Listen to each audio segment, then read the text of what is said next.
So the School for Good and Evil movie arrived on Netflix. If you don't know what that is, you probably shouldn't be watching this video. But The School for Good and Evil is a book series, and I remember reading it in, I want to say, middle school, and the only thing I remember is just being absolutely shook. Spoiler alert, also you should probably know, gonna be spoilers in here. Anyway, I remember being so shook that Sophie and Agatha kissed at the end of the first book. I was like, and I thought that was the start of their little love journey, but lo and behold, in one of my Ever After High videos, I think I briefly mentioned this book, and people were like, Amanda, they're sisters. Did not know that. I did not know that, I swear. Anyway, so the kiss was pretty much the only thing I remember, plus like a little bit of the beginning. I reread the book recently, and in order to get the book, I went to Barnes & Noble. Now, I went to the young adult section, and I was scouring the shelves looking for the book, could not be found, only to go to an employee and find out that it is in like the children's section, like the 9 and under section. After reading this book, should that have really been in the 9 and under section? I mean, it was in the same place where Dork Diaries and If You Give a Mouse a Cookie were. Also in that section was Percy Jackson. Listen, I'm not saying that they're peak adult literature, but there is some intense stuff. I mean, it'd probably just go over kids' heads anyway. You know what, whatever. I reread the book and it absolutely slapped. Like, I loved it. It was really good. I don't know. I kind of forgot about how good it was, and that's why. If there's going to be a book to movie adaptation, I already know I'm gonna be disappointed. Like, pretty disappointed. And yes, I am biased. It's hard to capture like a singular book into a movie. It's really hard. And you know, I think that the School for Good and Evil movie did the best that they could, but it was still kind of bad. And you know what? Am I wrong for saying that?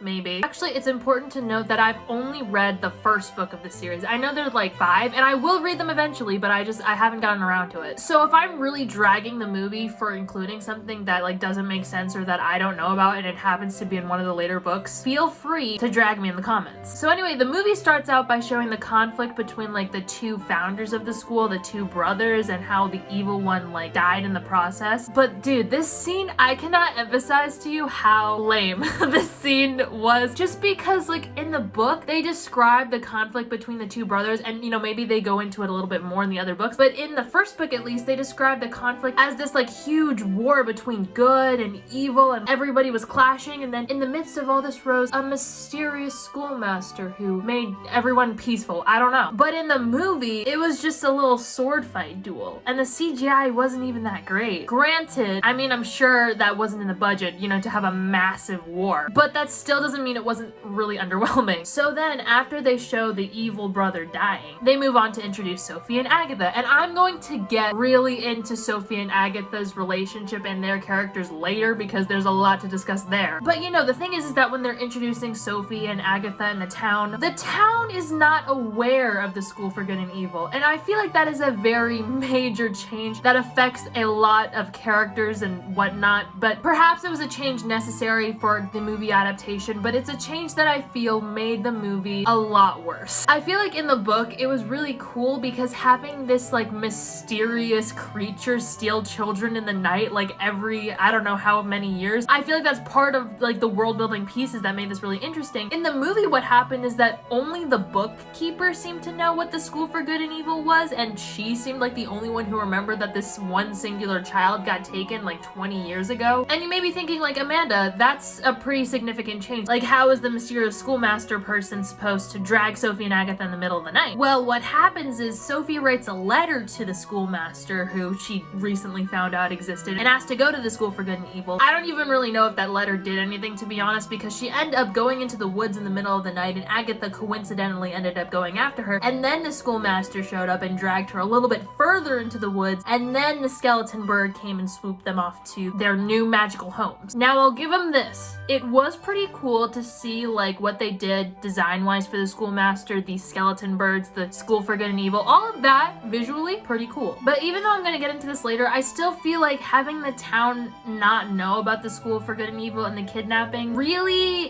hinders the backstory for Sophie and Agatha, like character development-wise. But anyway, so Sophie and Agatha get dropped into their respective schools, that's all the same. Then they each meet the deans of their schools, and it's really weird because off the bat they seem to know exactly who they are and the fact that they're readers, and then everybody immediately knows that they're readers. And I feel like it was revealed a lot better in the books, like the, you know, the whole reader thing, because that was all like a huge surprise, because, you know, the fact that they're deemed readers and that these fairy tale characters actually exist, that's supposed to like really shake their worldview, and it's just kind of thrust upon them in the movie, and they don't really have to grapple with that at all. Some other changes in the movie is that there's no two-headed dog. I forget what his name is. There's also no school-wide uniforms. Everybody gets their own little thing. And then the grand prince reveal is upon us. Mr. Tedros himself. I will say, I did like the casting for Tedros. I did. He's probably one of the only characters where I was like, okay, that makes sense. I don't know why. He did kind of remind me a little bit of the prince from Shrek. I don't know. I don't know why. You know, aside from the fact that I did like him, I hated the fact that immediately him and Agatha were like flirting, and it just, you know, it never seemed to stop. Because here's the thing. Do I ship Tedros with either Agatha or Sophie as of right now? No, absolutely I do not. I don't know if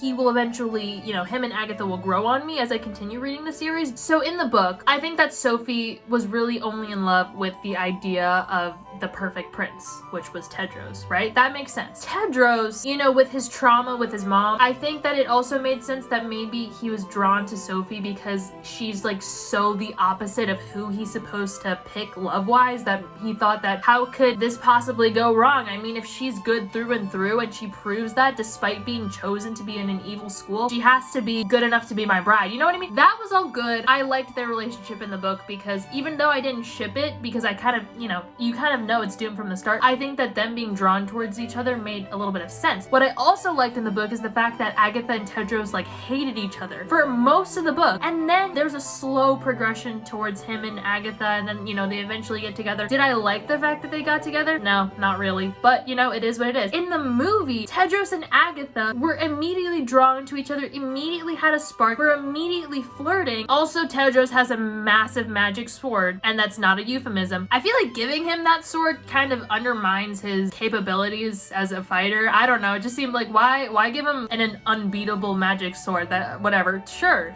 why not? What's also different in the movie is that everybody, you know, all the teachers, all the students see the schoolmaster on a regular basis, and he's also the good brother.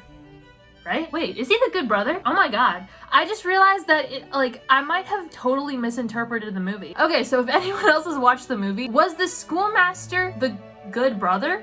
No, I don't think he was. Well, if he's not the good brother, then they didn't really introduce his character at all. Anyway, everybody knows the schoolmaster, which, you know, didn't really like that change either, because I like the schoolmaster being like this really mysterious entity in the books. I think that just, it really added to the suspense, you know what I mean? There's no Professor Sater in the movie as well, so when Agatha is like exploring the school and finds the room that she's supposed to find the paintings in for like the reader prophecy, instead, the evil brother just appears in front of her. And so you may be thinking, the fact that the schoolmaster in the books was the evil brother was a pretty big plot twist. So the fact that he's just like appearing in the beginning of the movie in front of Agatha randomly in like the schoolroom, that's gonna make the reveal a little bit less climactic, don't you think? Yes, you would be right. I think the biggest problem for me is that the pacing in the School for Good and Evil book was pretty good, so that all the plot twists were really twisted. In the movie, you know, they just really didn't have time to do that, so everything just seemed kind of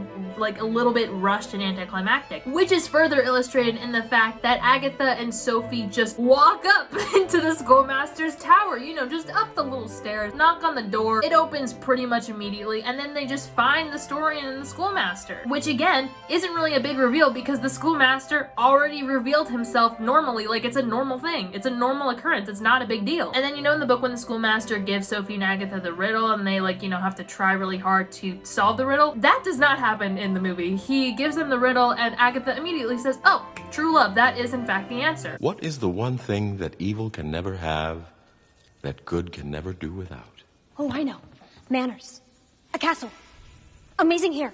true love. Okay, sure. So then they decide that Sophie needs to find her true love's kiss, blah, blah, blah. There is the now obligatory Olivia Rodrigo song that is played in every movie made since that album dropped ever. Another thing that the movie changed is the fact that grades don't really matter. You know, in a movie where school is in the title, there's very little schooling going on. There are no rankings. They barely talk. I mean, they do talk about failing a little bit, but it's not, you know, extreme to an extent as they do in the book. And you might be thinking, well, Amanda, if they don't have the rankings, then how do they do like the whole trial by tale thing? We will get to that in a minute. But the only reason that they do bring up failing is because they introduce this kid named Gregor, who really isn't important except for the fact that he does end up failing and turns into like a little storm and disintegrates right in front of Agatha's eyes, and that causes her to like realize that the school is fucked up. But then grades are never really brought up again, which I'm sad about because I feel like Agatha and Sophie grappling with school and like their personal lives and their own goals, that was really good in the book, and it led to a lot of complications. It led to a lot of character development, and that just didn't happen in the movie. Also, Michelle's in this movie, so that was a little slay moment. Yet another change is the fact that, you know how in the book the Evers and Nevers had one class together? Well, that is just not a thing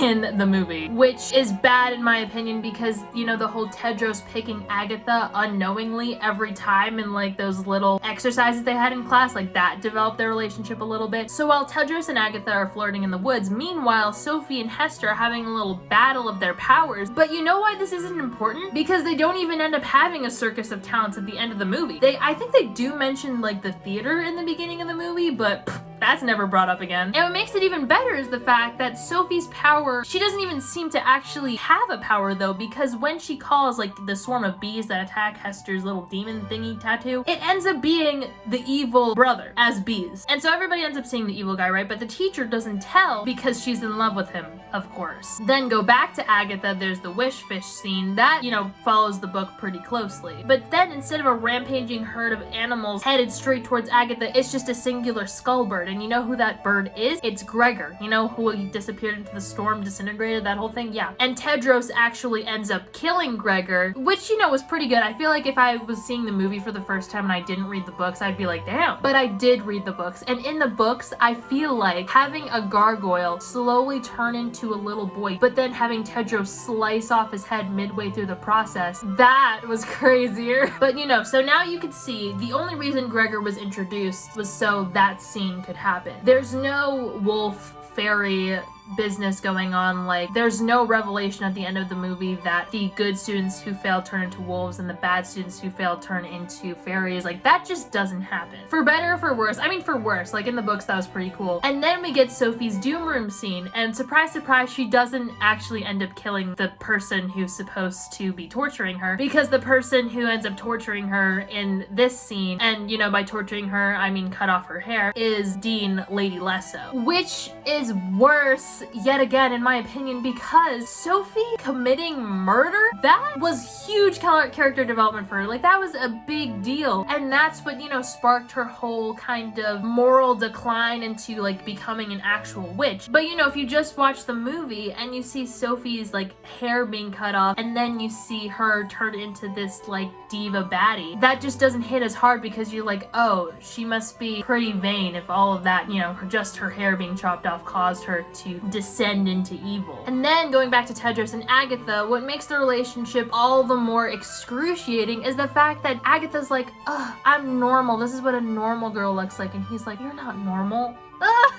You're not like the other girls. I can't do this. So then, you know, now that Sophie's like had her little transformation, Tedros starts to notice her, and Agatha literally helps her shoot her shot. And the thing is that Tedros likes her immediately after finding out she's good, and then immediately asks her to the upcoming ball. And you may be thinking, well, what about Agatha and Tedros? Well, they're having a little quibble, but can you blame them? Because Agatha literally watched him murder her friend in broad daylight. The school seeing Sophie and Tedros together causes a full-on brawl in the cafeteria, which then leads the teachers to hold a trial by tale. And you may be thinking, yes, finally, we're getting something interesting. We're getting something that hopefully will be true to the books. You would be mistaken, because the trial by tale in the movie just consists of Sophie and Tedros trying to find each other in, you know, the woods. That's what it consists of. No killing, no intense brawls. They just need to find each other and meet in the woods. And so you may be thinking, ah, that's why grades don't matter, because the trial by tale doesn't happen as it should. So then even when it's just Sophie and Tedros, they still have to, like, you know, battle their surroundings and the traps and whatnot, and Agatha comes swooping in to save Tedros. But the thing is that given the context of the scenario, it doesn't make sense, because in the books, you know, they were transformed into flowers, and if Sophie would de-transform, she would be like naked and like she couldn't really help him because he was like literally in the thick of it. In this scene, Sophie and Agatha were just like hiding behind a couple of plants, and all Sophie needed to do was throw Tedros his sword. And she's perfectly capable of getting to the thick of the battle, because in the beginning of the movie, she hit some dude who was like harassing Agatha with a frying pan. So then the end of the movie, besides the Circus of Talents not happening, happens pretty much according to the book. You know, Sophie fully goes off the edge, and then the Evers have their ball, and the Nevers have their ball, and then they clash, and then Sophie goes to the schoolmaster, and then they kiss, and everything starts crumbling and going to shit. What was hilarious is that when the Evers and Nevers were fighting in the ball scene, the Toxic Britney Spears remix was playing, which honestly, you know what, that made it worth it. That made the movie worth it for me.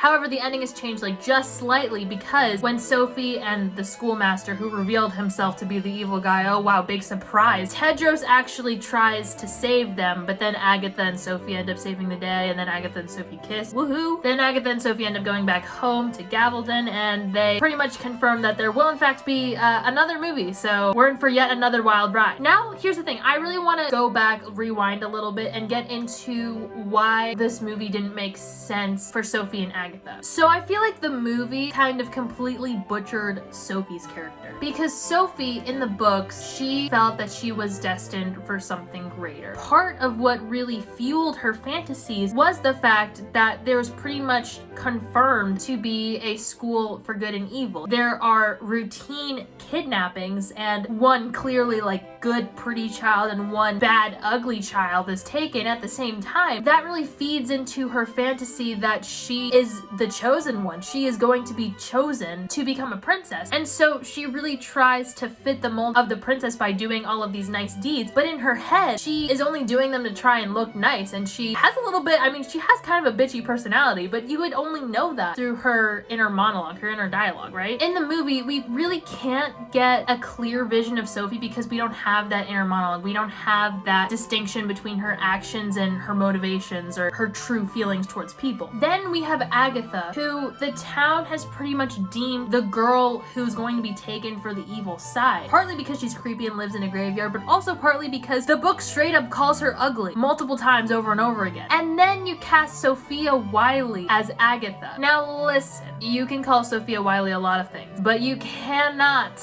call her ugly. That girl is like so beautiful. You could not make her ugly if you wanted to. You know, it's kind of mean to say I wish they cast someone ugly as Agatha, but that's part of her character, you know what I mean? And you know, you could argue that, was Agatha really ever truly ugly? Like maybe she just needed a little bit of a makeover and a big confidence boost. A little makeup and a confidence boost can really do wonders for anybody. But Sophia Wiley, you can't make her ugly, period. But anyway, so Agatha's struggle with her confidence and with her appearance was a big part of her character in the book, and that really wasn't a problem in the movie, and I think that they kind of underdid it a little bit, because if, you know, Sophia Wiley as Agatha kept saying how ugly she was, that just wouldn't make sense to any viewer.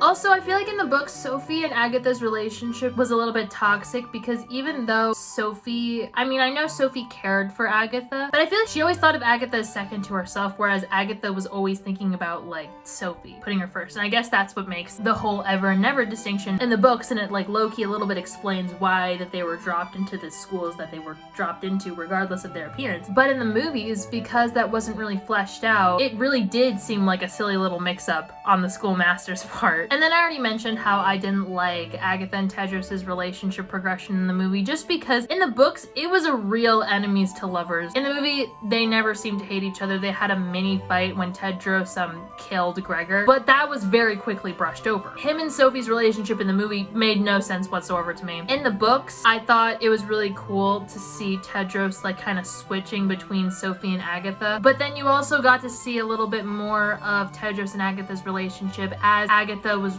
like literally feeding Sophie answers whenever he and Sophie would interact, and then how he would pick Agatha every time in those like little exercises. And then, you know, with school being a big part of the books and seeing Agatha, you know, like working really hard to study, and then Sophie having to grapple between school and like sewing her new outfits and all of that stuff, and seeing how her popularity like rose and fell with her rankings. I thought that that was all really interesting, and it's sad that the movie didn't really have time to portray any of that. Anyway, so I know there was a lot to cover and I didn't really cover all of it, but let me know what you guys thought of the movie. I think, long story short, I think the movie did the best it could, but at the end of the day, The School for Good and Evil book was really good, and it can't really be formatted into a movie without losing the details that make it really good, which can go for any book adaptation, but I think it especially rings true for this one. Anyway, I hope y'all had a good time watching this. I hope you're having a good day, and I will see you next time.